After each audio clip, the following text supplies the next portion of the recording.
আসসালামু আলাইকুম। বাংলাদেশে মেট্রো রেল প্রথম চালু হয়েছিল 2023 সালের 5ই নভেম্বর। সেই সময়টা আমার এখনো মনে আছে।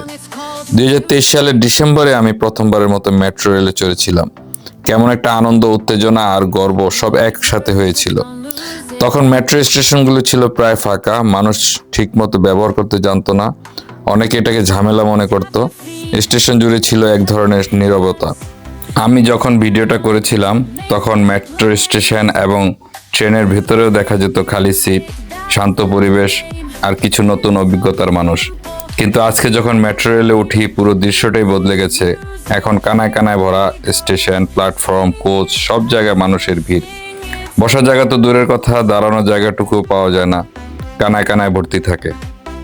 বাংলাদেশে মানুষ সময়ের সঙ্গে তাল মিলিয়ে নতুন এই প্রযুক্তিকে নিজের করে নিয়েছে। যে মেট্রো রেল একসময় ছিল প্রায় ফাঁকা, আজ সেটা দেশের সবচেয়ে জনপ্রিয়, দ্রুততম এবং নির্ভরযোগ্য যাতায়াতে পরিণত হয়েছে। এই পরিবর্তনটা আসলে একটা মিরাকেল।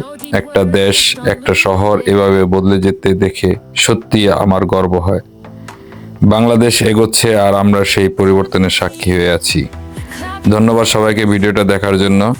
আপনাদের কি ধরনের ভিডিও ভালো লাগে আমাকে জানাবেন, কমেন্টস করবেন, লাইক করবেন এবং আমার চ্যানেলটি সাবস্ক্রাইব করে আমার পাশে থাকবেন। ধন্যবাদ সবাইকে।